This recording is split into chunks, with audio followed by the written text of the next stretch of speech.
So what I want, I mean, this conversation, often our conversations are very abstract. We're learning about history and philosophy, and that's all great.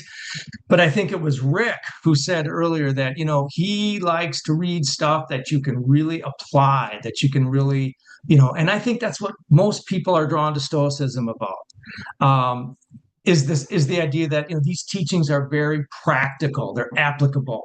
So one of the things I've done is directly related to this idea of the dichotomy of control is to use a T chart or just write down two columns on a piece of paper. And I don't do this every day, but I used to do this when I had a very difficult decision to make or I was feeling anxiety about something. And so the idea is to, and again, this is something you could do in your head, but I think that there's a time to really drill down on a piece of paper, and just the two columns are something like what's up to me, what is not up to me. Or you could put the word control, not in my control. You see in the yellow highlight there, and this is actually this page from my journal. And so I took the situation of a job interview, which some of you may be in a job transition right now. Maybe you're thinking about it. So let's just say you're taking on you're going to a job interview. You're dissatisfied with your current work or want to do something new, but you're feeling a little nervous. You're anxious, and sometimes it can get really a lot of butterflies, very difficult. So what I did was I'm going to just walk through these steps here. This is my thinking, and then I'd like to throw it out to you for any comments. Feel free to critique, add, let me know what you think. So the situation is a job interview. Let's say I'm back in teaching. I want to interview for a district level job and I'm really motivated. I need the money. Maybe I want the prestige. So on the right hand, I'm thinking of this interview, right? I'm feeling a little nervous. Maybe it's next week. So here are the things that I thought are not up to me. The values, the attitude of the employer, the boss, the person who's going to interview me. Maybe it's the superintendent, a principal of a school. Whether or not I get chosen or hired, that is not up to me, right? That is going to be up to that person, maybe a small committee. So the outcome is not up to me. The other applicants, maybe there's 500 applicants and they have PhDs and I can't worry about that. That is not up to me. And another thing not up to me is what the interviewer thinks of me, right? I know I can try to maybe influence that, but ultimately the opinion that person forms is not up to me. So Epictetus would say, what I need to focus on is what is up to me. So here's a list I made: to research the job or the field, right? I want to show that I have knowledge of this area. I could practice, maybe with someone or by myself. I could rehearse. Maybe I'd lay out some questions and just practice, talk out loud, look in a mirror, maybe record myself. The night before, maybe a couple nights before, I'd make sure I have adequate rest, right? I want to lay down. I want to make sure I get a good night's sleep. I don't want to wake up dizzy or confused. And then I want to watch what I eat the day before, especially. Maybe I exercise so that I feel well rested. So as you're looking at my T chart here, well, before I get to that, so the idea being, right? So the topic for today was what's truly in our control. The idea being that I would let go of the right-hand column and focus only on the left-hand column. Right. So what are some thoughts? I see, Rick, you've got a hand up. As you're looking at my humble chart here and my chicken scratch writing, Rick, what are your thoughts here?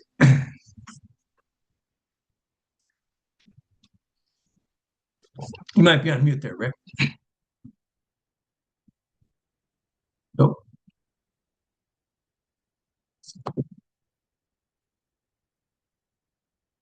Rick, let's see. I'm trying to unmute you there. It's okay. Sorry about that. There we go. Yep. I wanted to give you a real life situation. Yeah. For an interview I had, coincidentally for a teaching position at the Eden Prairie Technical College. And we went through whatever questions they had. And they, toward the end, they asked me, so why do you think you're the best applicant? Mm. And I said, I don't know that I am. Mm-hmm. I don't know who else you've interviewed, so I have no way to evaluate that. Yeah. Uh, and I just thought that was kind of a curious question to ask, but Yeah. I did get the job, by the way. Good.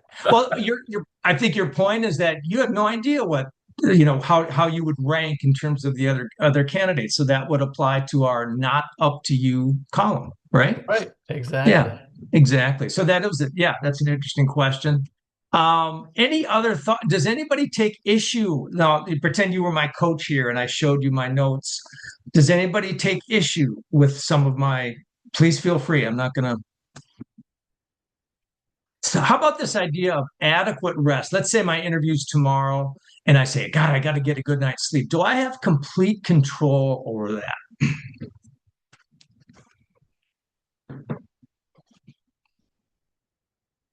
Anybody?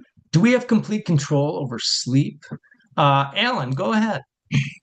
Oh, thanks, Tim. No, not complete control because maybe you have like a noisy neighbor, or maybe uh, there's an emergency in your neighborhood somewhere, and there's fire trucks and police cars, Yeah. and that might cause you to wake up. So I'll Yeah. stop there. Yeah. It's okay. So I think you're arguing we don't have complete control. Rick, is your hand up there? Did you want to add? Yes. Something else to keep in mind is if you're about to go for an interview the next day, you're probably going to have some anxiety, and Mm, that can affect how well or poorly you're What able the to get to sleep and stay asleep and have a good sleep. hmm So there are a lot of, and although that is within your control, so to speak, because it's your anxiety only, hmm um, it's still going can affect um, hmm your rest. Yeah. So things like anxiety, maybe your mind is wandering. So yeah, so it can get very difficult. Yes. Morris, what did you want to add here? Yeah, I just wanted to share another real life story. I would just add, I'm not saying I necessarily disagree, but the what the interviewer thinks of me, perhaps just another perspective. Yeah. This took place in the military, but it could actually take place anywhere. But just to set the stage real quick, I was connected with a submarine command over in Naples, Italy. Part of that command was a Captain Summit, who was the first man to take a submarine under the polar ice cap. So this guy was, hardcore military, and this is back in the early '70s when, of course, the hairstyle was, to have your hair down around your shoulders. Now, needless to say, that didn't fly in the Navy, but most of the guys my age, young, all always trying to push boundaries. Mm, And I do remember Captain Summit coming up to me one day and he said, "Lewis, get that haymow cut." And he was referring to my hair. And when I look yeah. back, I was amazed. But my point is, I've never forgotten that. And that was, of course, over 50 years ago. And I would vehemently disagree. I think we have a great deal of Okay. influence. Okay. How we are perceived, our presentation. I remember what he said. What he said to me, he says, "Lewis, an officer can report on board my submarine, and it's the way he presents. And he would almost have to sink the submarine Mhm. before I thought ill of him." I think, and of course, that yes, granted that's on one end of the spectrum, Yeah. military bearing, but Yeah. I would say that it holds true today. Yeah. That if you show up looking like a sad sack, that is your first presentation, and people make assumptions, right or wrong, right Yeah. away. Yeah. And this person probably isn't qualified for the job. So I think that variable. And of course, if Mhm. if you're being interviewed by a Gen Xer, they might have one opinion as opposed to Yeah. say Yeah. so. Yeah. So Great. just You know, so another contribution. yeah, so I think your point is that so what we can easily choose. So if I'm going to this interview, and this is a good point, if I'm going to this interview, what I choose to wear, a real simple decision could have a big influence. So there's that Where, influence. haircut, how you Yeah, smell, yeah, how you articulate yourself. We're doing exactly, it right now. I mean, somebody who's exactly. articulate to the Yeah, point is going to make one impression on the group. yeah, Another individual that dominates, Absolutely. They can influence how others perceive them. So there's the key word, and I thank you. The word influence, which some Mm. people, when they struggle with this dichotomy of control, will say, Hmm. "Well, we can influence. We may not control your Hmm. commanders, but we Yeah. can certainly have an influence." So, Yes. thank you. We have James and then Michelle. James, go ahead. Yeah, it's one thing I thought about while looking at this. Mhm. Just thinking about what's in our control. There are probably many other things you Yeah. can think about that's in your control, and that can add Yeah. more stress to the situation. If Yeah. something's in your control, and then you fail to do that, it can really cast blame on yourself. And I think Yeah. definitely in a job market, number one, just getting an interview is challenging enough, and Mhm. secondly, we we often get judgmental of ourselves, like, oh, what Yeah. did I not do, or was this something I did? You know, and so I think that's just another note to go along with this conversation is just not to overthink, Mm. obsess about what may have gone wrong, or be judging yourself in a negative way. Excellent. I agree. I think that's something that is up to us. We can get a handle on that negative self-criticism. Good. Thank you. Michelle, go ahead. What's your thought? You asked me what my critique would be on your sheet right here. Yeah. And I'm thinking about this and I'm thinking, what is the goal? So each of these, to me, has a different goal. So Hmm. if you look at the the right side of your sheet, the goal Hmm. there that you can't control is if you go into the interview, I want this job. I have to get this job. That's my goal. You're going to Yeah. be really worried about the things on the right side here, whether you get chosen, what the other applicants are, what the interviewer thinks of you.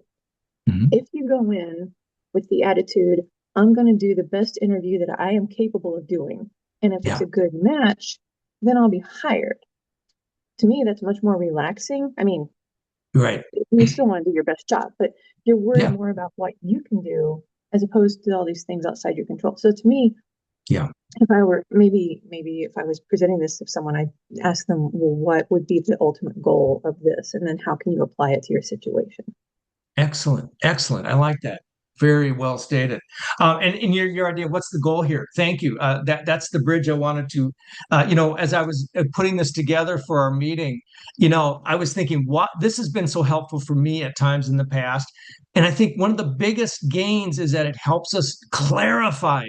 One of the problems with anxiety is that it's a state of kind of mental fog, right? We're not sure what we're nervous about, or we're just ruminating, or our mind is running all over. But when I stop and write, I'm kind of literally organizing my thoughts into these different columns. And then it helps me to focus. Like Michelle was just saying, focus on myself, or Morris was saying, focus on my haircut and my clothing, the way I present myself. We want to get the focus off all those external things that are kind of out there, and we want to move away from that mental fog and just focus on what we can either the actions that we can take very concretely, or the thoughts we can take. So yeah, Roji, go ahead. What did you want to say? Have been trying to practice stoicism more. I've been doing this quite a few years Yeah. with a focus on my values and being a social human, Mhm. and trying to think through what we do and don't control. I've been thinking about, okay, I want to show up as who I am. Yeah. Right now, we live in a society where one can be tempted to just go along with whatever, or Mhm.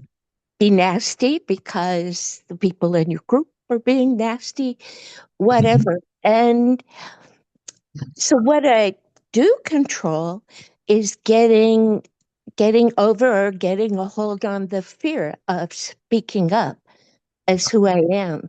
And Okay. I've actually been in job interviews where I asked uncomfortable questions about, what are you guys about? What are Mhm. you really doing? And will my values fit in here? Mhm. And that's a lot of that's about fear, and Stoicism can be really helpful. Good. Excellent, excellent. Thanks for sharing that. And Mhm. your thoughts make me think. On the left hand, I could have put values, right?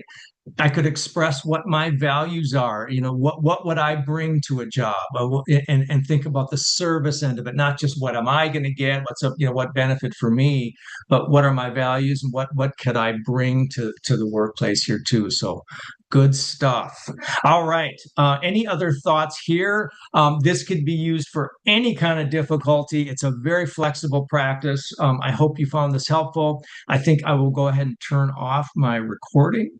And let me see if I can. And